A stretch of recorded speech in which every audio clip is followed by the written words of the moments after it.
Didik TV KPM. Okey, untuk segmen kedua ni kita akan mengenali peti pertolongan cemas. Macam apa yang Ifan nampak di atas meja kan, kita ada 2 peti pertolongan cemas. Tapi sebelum tu, cikgu nak terangkan apa dia peti pertolongan cemas. Okey, peti pertolongan cemas ni adalah satu peti atau kotak yang mengandungi peralatan pertolongan cemas dan bekalan perubatan. Dia mudah untuk dibawa, tapi bukan bila kita bawa peti pertolongan cemas ni kita boleh jadi doktor. Tak juga. Ni untuk bantu mula. Bantu mula pada awal keadaan yang itu berlaku. Pada awal keadaan tersebut terjadi. Baik. Okey. Kemudian kita ada contoh-contoh peti pertolongan cemas di atas. Murid-murid semua boleh nampak kan dia dekat skrin.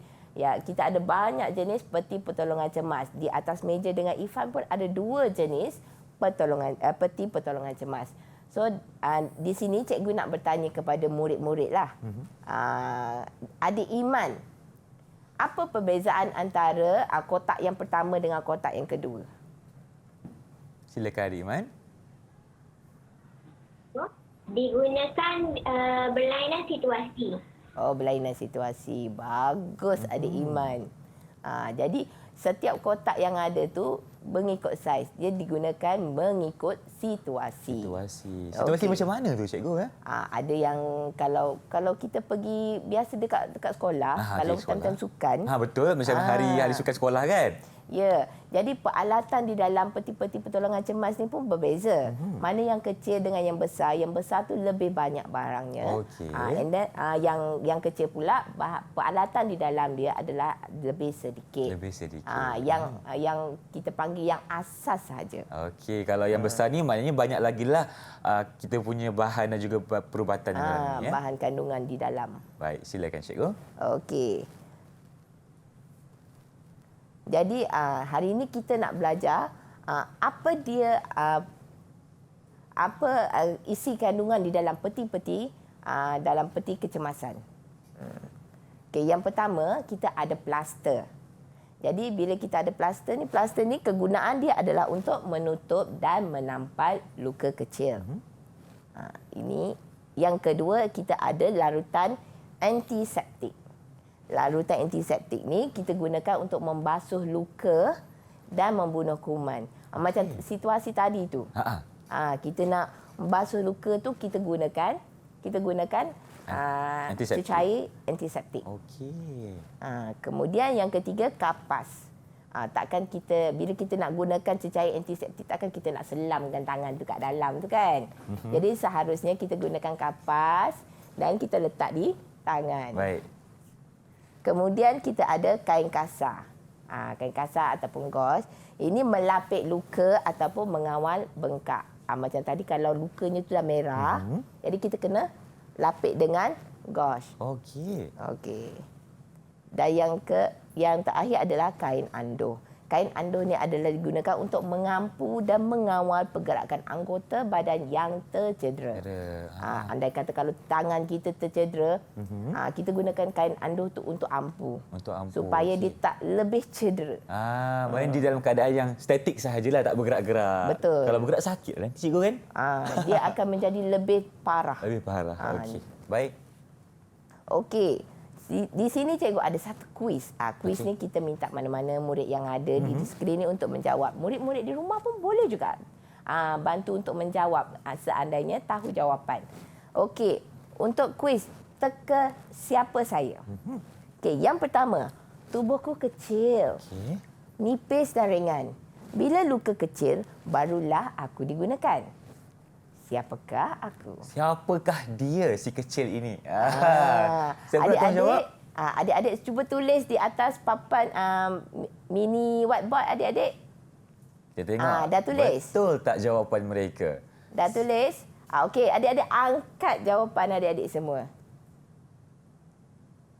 Okey, plaster. Kita tengok jawapan dia betul atau tidak. Plaster. Berikan tepukan untuk adik-adik kita dan murid cikgu yang sememangnya bijak-bijak. Semua jawab sama, plaster. Ya.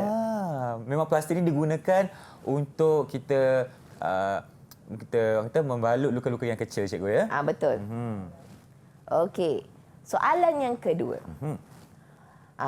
Berbentuk segitiga. Itulah lipatanku. Saat patah, akulah penahannya. Siapakah aku? Siapakah waktu aku? patah, itu clue dia.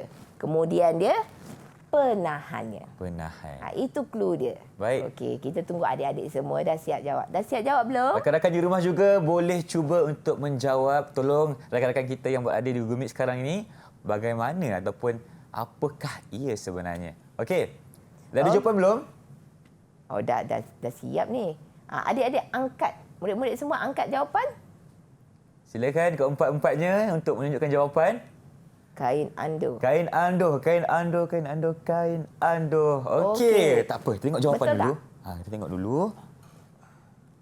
Baik, berikan tepukan untuk mereka semua. Pandai adik-adik semua. Okey, jawapannya adalah kain ando. Cikgu Ifan ada satu soalan. Kain ando ni menggunakan fabrik yang mana satu, cikgu?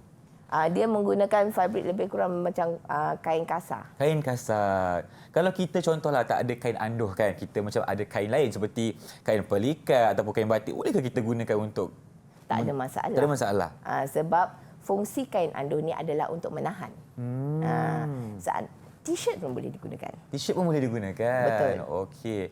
Sekiranya sesebuah kain itu atau satu kain itu boleh menampung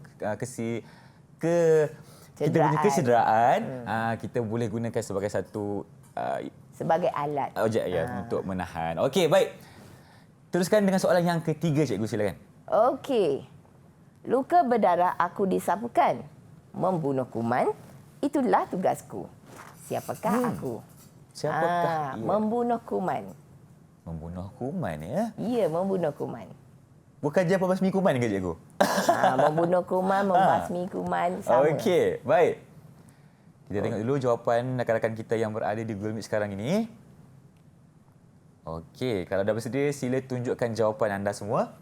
Okey. Baik, Wazir, apakah jawapan anda? Larutan antiseptik. antiseptik. Okey. Iman, silakan. Larutan ubat antiseptik. Okey, Akil. Baik. Okey, kita tengok jawapan. Kita tengok dulu. Sebab jawapan adik Iman berbeza sedikit dengan yang lain. Larutan antiseptik. Jadi kalau ubat antiseptik ni dia berbentuk, dia ada banyak bentuk. Tapi kalau larutan ni adalah cecair yang digunakan untuk membasmi kuman. Baik. Jadi jawapan adik Iman kita ni betul ke salah, cikgu? Jawapan adik Iman tu kurang tepat. Kurang tepat. Jadi bagaimana dengan markah, cikgu? Cikgu ni berapa markah? Disebabkan adik Iman ada tulis antiseptik, maka kita tahu adik Iman dia faham. Okey. Cuma mungkin adik Iman tersilap tertulis ubat dengan cecair ataupun larutan. Okey, baiklah. Terima kasih, cikgu. Ada kita soalan selepas ini? Kita ada soalan yang keempat. Warnaku putih, ringan dan lembut. Basah badanku dilumurkan ubat, disapu perlahan sebelum dibalut. Siapakah aku? Ingat tak tadi masa cikgu cakap, kalau kita luka takkan kita nak selam tangan kita kat cecair antiseptik kan? Jangan. Jadi kita gunakan apa untuk menekap? Menekap. Okey. Baik, penonton di rumah juga boleh bersama-sama cuba untuk menjawab soalan cikgu. Apakah ia? Warnaku putih, ringan dan lembut. Basah badanku dilumur ubat, disapu perlahan sebelum dia balut. Siapakah dia? Okey, dah bersedia? Okey, boleh angkat jawapan. Murid-murid semua dah boleh angkat jawapan, kita tengok jawapannya. Kali ini semua betul. Semua betul. Berikan tepukan. Baiklah. Okey. Betul, Kapas. Bagaimana pula dengan markah, cikgu? Semua betul ni, berapa markah cikgu bagi ni? Untuk situasi macam ni, apabila murid boleh menjawab dengan betul, kita boleh bagi murid-murid semua setakat ni, kita bagi 4 bintang dahulu. 4 bintang dahulu. Baiklah, kita akan kumpul banyak bintang lagi. Jadi cikgu, mungkin cikgu boleh rumuskan kembali apa sebenarnya yang terdapat di dalam kotak peti pertolongan kecemasan ni, cikgu? Okey. Kalau kita tengok tadi, cikgu dah terangkan bahan-bahan yang best, yang asas tadi. Yang kita dah pamerkan kat dalam. di dalam skrin, itu adalah bahan-bahan asas yang perlu ada di dalam peti pertolongan cemas. Sama ada peti pertolongan cemas tersebut berada di rumah ataupun di sekolah. Di sekolah. Ataupun di mana-mana. Dalam kereta pun ada. Okey. Antaranya cikgu, kita ada apa dalam peti kecemasan ni cikgu? Dalam peti kecemasan tadi kita ada apa yang pertama sekali? Yang pertama sekali kita ada apa? Kita ada plaster, Plaster, larutan antiseptik. larutan antiseptik, Lepas tu kita ada kain andor, kain andor, dan kita ada kapas, kapas, dengan kita ada gunting kita ada cikgu gunting kita ada. Okey, dan kita ada kain kasar. Ya, betul, kita ada kain kasar. Okey. Cikgu, bagaimana pula dengan kepentingan? Adakah semua rumah wajib ada satu peti ni atau bagaimana cikgu? Sekurang-kurangnya setiap rumah kena ada paling-paling kurang perkara yang paling asas sekali. Kena adalah. Sama ada kita beli ataupun kita buat sendiri. Didik TV KPM